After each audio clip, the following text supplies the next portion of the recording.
Welcome to Zee Telugu news market watch. 2 days నుంచి market అయితే positive స్ట్రీక్లోనే ఉంది. ఈరోజు కూడా మార్కెట్ పాజిటివ్గానే అంటే స్టార్ట్ అవ్వడం ఫ్లాట్గా స్టార్ట్ అయింది, ఎండ్ అవ్వడం కూడా పాజిటివ్లోనే క్లోజ్ అయింది. నిఫ్టీ అయితే 0.34% అయితే ఇంక్రీజ్ అయింది. ఓవరాల్గా ఈరోజు మార్కెట్ చూసుకున్నట్టయితే నిఫ్టీ 50 వచ్చేసి 73 పాయింట్లు పెరిగి 22,907 దగ్గరికి అయితే వచ్చేసింది. ఇంచుమించు 23,000 దగ్గరికి రీచ్ అయ్యేటట్టు కనిపిస్తుంది. అండ్ సెన్సెక్స్ వచ్చేసి 147 పాయింట్లు పెరిగి 75,449 దగ్గర క్లోజ్ అయిపోయింది. అండ్ నిఫ్టీ 50 73 పాయింట్లు పెరిగింది. అండ్ బ్యాంక్ నిఫ్టీ వచ్చేసి 388 పాయింట్లు పెరిగింది. And mid cap and small క్యాప్లు ఇంచుమించు 2.5% పెరిగాయి. అండ్ ఓవరాల్గా ఐటీ అండ్ ఎఫ్ఎంసీజీ సెక్టార్లు తప్ప మిగతా అన్ని సెక్టార్లు కూడా గ్రీన్లోనే ట్రేడ్ అయిపోయినాయి. ఓవరాల్గా ప్రజెంట్ మార్కెట్ బౌన్స్ బ్యాక్ అయిందా? మార్కెట్ పాజిటివ్ స్ట్రీక్ అయితే నడుస్తుంది. అసలు మార్కెట్లో నెక్స్ట్ అంటే ఏం జరగబోతుంది? ప్రజెంట్ ఇన్వెస్టర్లు అంటే ఇన్వెస్ట్ చేయాలా లేకపోతే అబ్జర్వ్ చేసి బాటమ్ బై వచ్చేదాకా ఆగాల అనేది మనతో మాట్లాడడానికి స్టాక్ మార్కెట్ అనలిస్ట్ రమేష్ గారు ఉన్నారు. Hi sir. హాయ్ అండి. సార్, మార్కెట్ చూసినాం 2 డేస్ నుంచి అయితే పాజిటివ్లోనే పాజిటివ్ స్ట్రీక్ నడుస్తుంది. ప్రజెంట్ నిఫ్టీ ఇంచుమించు 23,000 దగ్గరకు వచ్చేసింది. ప్రజెంట్ మార్కెట్లో ఏం జరుగుతుంది? ఇది ఎందుకోసం మార్కెట్ మెయిన్ కారణం పెరగడానికి ఏం చెప్తారు? యాక్చువల్లీ ఏంటంటే లాస్ట్ వీక్ యూఎస్ మార్కెట్స్ బాగా పడినాయి. సో యూఎస్ మార్కెట్స్ పడినాయి కాబట్టి మన మార్కెట్ కూడా లాస్ట్ వీక్ కొంచెం పడింది. మరి ఎక్కువ పడలేదు కానీ కొంచెం పడింది. ఎందుకంటే బిఫోర్ వీక్ అంతకుముందు వారం చూస్తే మన మార్కెట్ బాగా పెరిగింది. సో పెరిగి మళ్ళీ లాస్ట్ వీక్ వచ్చేసి కొంచెం కన్సాలిడేట్ అయింది. బికాస్ ఆఫ్ యూఎస్ మార్కెట్స్ పడిపోవడం వల్ల కన్సాలిడేట్ అయింది. ఈ వీక్ వచ్చేసి మళ్ళీ యూఎస్ మార్కెట్ పాజిటివ్లో క్లోజ్ అవుతున్నాయి. ఫ్రైడే నైట్ నుంచి కూడా యూఎస్ మార్కెట్ కంటిన్యూస్గా పాజిటివ్స్లో క్లోజ్ అవుతున్నాయి. సో మనం కూడా క్లోజ్ అవుతున్నాం. సో పాజిటివ్గానే క్లోజ్ అవుతున్నాం. అదొక నిన్న కొంచెం యూఎస్ మార్కెట్ వీక్గానే ఉన్నాను, మరి ఫ్లాట్గా ఉంది. సో స్టిల్ ఏంటంటే మనకి ఇది ఒక గుడ్ న్యూస్. ఓకే. సో అంటే యూఎస్ మార్కెట్ పెరుగుతున్నప్పుడు మనం కూడా పెరుగుతున్నాం, అదొక గుడ్ న్యూస్. ఇంకొకటి వచ్చేసి ఎఫ్ఐఎస్ సెల్లింగ్.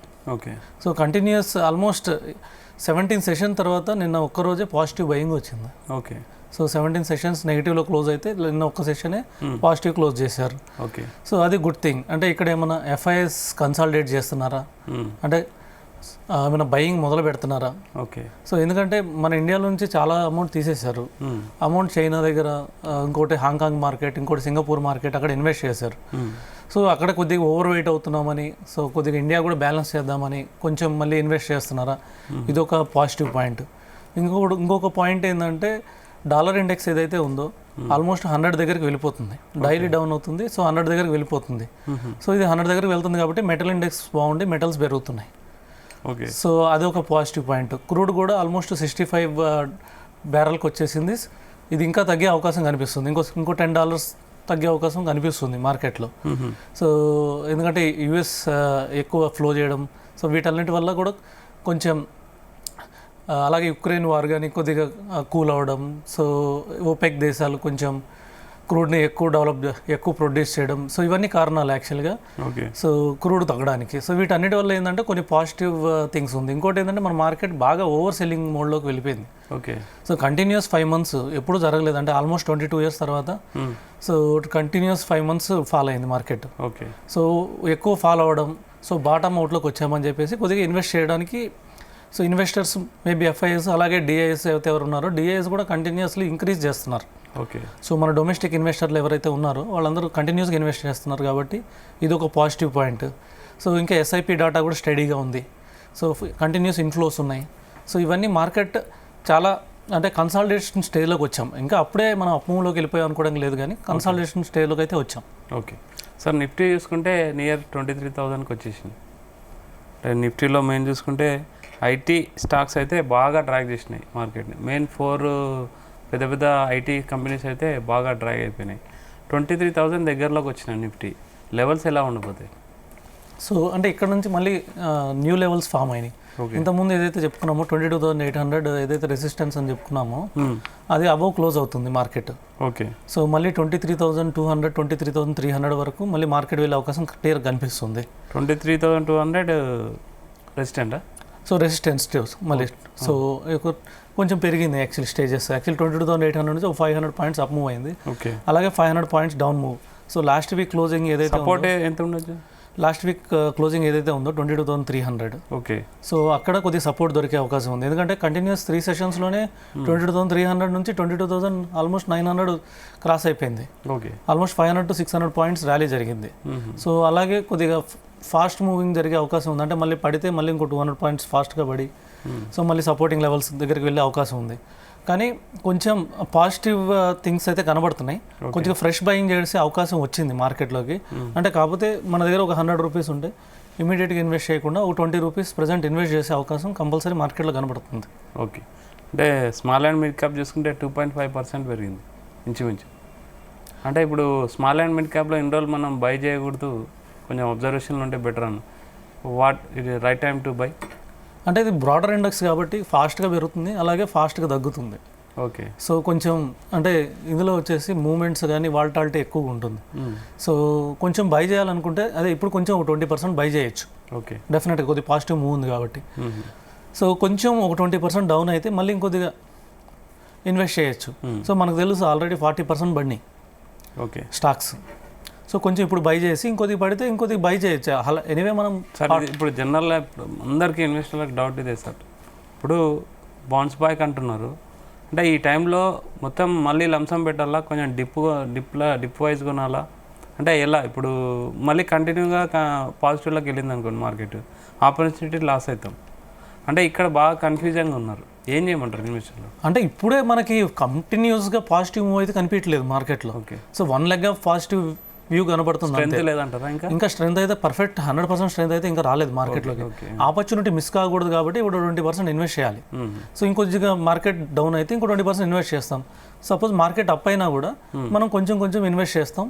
మళ్ళీ నాకు తెలిసి అంటే ఇంకొక 3 months వరకు మార్కెట్ ఇలాగే అప్. సో కొంచెం బ్రాడర్ మార్కెట్ 24 మేబీ 23,800 సో ఇక్కడే మూవ్ అయ్యే అవకాశం ఉంది. డౌన్ అయినప్పుడు మళ్ళీ ఇన్వెస్ట్ చేసుకోవచ్చు. ఓకే. మనం 100 రూపీస్ ఇప్పుడే ఇన్వెస్ట్ చేసాం అనుకోండి, సపోజ్ మార్కెట్ ఇక్కడ నుంచి కూడా మళ్ళీ 22,000 లెవెల్కి పోతే ఓకే. సో అప్పుడు ఇన్వెస్ట్ చేయడానికి అమౌంట్ మన దగ్గర ఉండదు.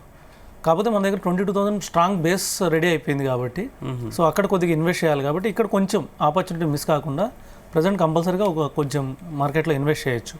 ఓకే. సెక్టర్ వైజ్ చూస్తే ఇప్పుడు ఎక్కువ ఏది అబ్జర్వ్ చేస్తుంది? సెక్టర్ వైజ్ వచ్చేసి మనకి ఈరోజు అయితే ఎఫ్ఎంసీజీ బాగా ట్రాక్ చేసింది, ఎఫ్ఎంసీజీ ఐటీ. కానీ ఐటీ ఎఫ్ఎంసీజీ జనరల్గా ఇన్ని రోజులు మార్కెట్ నెగిటివ్ ఉన్నప్పుడు మ్యాక్సిమం అదే మార్కెట్ని అప్ చేయడానికి ట్రాక్ చేసింది అది ఎఫ్ఎంసీజీ. కానీ ఈరోజు ఎఫ్ఎంసీజీ నిన్న మొన్న చూస్తుంటే కొంచెం మైనస్లోకి వెళ్తుంది. సో అంటే కొద్దిగా ఇన్ఫ్లేషన్ కూడా పెరిగింది మామూలుగా. యాక్చువల్గా ఫిబ్రవరి ఇన్ఫ్లేషన్ వచ్చేసి సో ఏదైతే కన్జ్యూమర్ ఇది కొంచెం ఇన్ఫ్లేషన్ పెరిగింది. సో ఇది కొద్దిగా ప్రాబ్లం. అంటే ప్రజెంట్ ఇంకోటి వచ్చేసి రిజల్ట్స్ రావాలి. April is the I mean మన మార్కెట్ మళ్ళీ నెక్స్ట్ డైరెక్షన్ తీసుకునేది వచ్చేసి ఏప్రిల్ నుంచే. ఓకే. ఏప్రిల్లో రిజల్ట్స్ మనకి స్టార్ట్ అయిపోతాయి నెక్స్ట్ క్వార్టర్ నుంచి. నార్మల్గా ఇక్కడ నుంచి మార్చి మామూలుగా ఎండింగ్లో ఏం జరుగుతుందంటే కొంతమంది ఎవరైతే లాస్లో ఉన్నారో లాస్ బుక్ చేస్తారు. ఓకే. హార్వెస్టింగ్ కోసం. అవును, ఎందుకంటే మనకు తెలిసిందే క్యాపిటల్ లాస్ ఇప్పుడు కానీ బుక్ చేస్తే సో ఓల్డ్ క్యాపిటల్ గెయిన్స్ ఏదైతే ఉందో అంటే మన కంటిన్యూస్గా ఆగస్ట్ సెప్టెంబర్ వరకు ర్యాలీ జరిగింది మార్కెట్లో, చాలామంది ప్రాఫిట్స్ బుక్ చేశారు. సో దానికి అగెనెస్ట్ ఏం చేస్తారంటే లాస్ట్ 5 months లాసెస్ ఇక్కడ బుక్ చేస్తారు. ఓకే. బుక్ చేసి చాలామంది నెక్స్ట్ డే బై చేస్తారు. కొంతమంది ఏంటంటే క్యాష్లో ఉంటారు, క్యాష్లో ఉండి కొద్దిగా ఇన్వెస్ట్ చేస్తూ ఉంటారు. సో ఈ విధంగా మనం మార్కెట్లోకి ఫండ్స్ పంపించాలనుకుంటే కొంచెం పంపించాలి. సో ఇక్కడ మార్కెట్ లాస్ట్ మామూలుగానే ఎవ్రీ మార్చ్ ఎలా ఉంటుందంటే లాస్ట్ 10 days కన్సాలిడేట్ అవుతుంది. ఓకే. సో కొంచెం ఎందుకంటే సెల్లింగ్ కూడా వస్తుంది కాబట్టి కొంచెం కన్సాలిడేట్ అవుతుంది. ఏప్రిల్ అనేది మనకి రిజల్ట్స్ స్టార్ట్ అయిపోతాయి. ఓకే. సో అక్కడ నుంచి మేబీ రిజల్ట్స్ బాగుంటే మాత్రం ఇక్కడ నుంచి కొంచెం బుల్ రన్ వచ్చే అవకాశం ఉంది ఏప్రిల్ తర్వాత. ఓకే సార్, ఇప్పుడు equity market okay, community market side వస్తే గోల్డ్ అండ్ సిల్వర్ గురించి. గోల్డ్ అండ్ సిల్వర్ వచ్చేసి ఫుల్ బుల్లిష్ ఉన్నాయండి. ఓకే. సో మనకు తెలిసినట్లే so everyday gold and silver rally నడుస్తూనే ఉంది. ఓకే. సో సిల్వర్ వచ్చేసి ఇండస్ట్రియల్ యూజ్ కూడా మనకు వస్తుంది కాబట్టి సో సిల్వర్ సోషల్ మీడియాలో ఏదో థమ్స్ చూస్తున్నాను సార్ ఈ మధ్యన 70,000 మళ్ళీ బౌన్స్ బ్యాక్ అయ్యేటట్టు ఉంది గోల్డ్ అది అని. ఏంటది ఉట్టి మెసేజ్లేనా? అంతే. యాక్చువల్గా ఏంటంటే ఇంకా అన్సర్టనిటీస్ తగ్గలేదు గ్లోబల్గా. ఓకే. ఇంకా యుక్రెయిన్ వార్ క్లోజ్ కాలేదు, ట్రంప్ టారిఫ్ వార్ ఇంకా క్లోజ్ కాలేదు. ఓకే. సో ఇలా అన్సర్టనిటీస్ ఉన్నప్పుడు నార్మల్గా గోల్డ్ అండ్ సిల్వర్ పెరుగుతాయి. సో కొంచెం ఇన్వెస్ట్మెంట్ వాటిలోకి వెళ్తుంది కాబట్టి గోల్డ్ అండ్ సిల్వర్ పెరుగుతాయి. ఓకే. సో ప్రజెంట్ వచ్చేసి నెక్స్ట్ సో బులిష్గానే ఉన్నాయి. ఓకే. మార్కెట్ కన్నా గోల్డ్ అండ్ సిల్వర్ బులిష్గానే ఉన్నాయి ప్రజెంట్ ట్రెండ్. ఓకే. ఫైనల్గా ఈ వీక్ నెక్స్ట్ ఎలా ఉండబోతుంది సార్ మార్కెట్?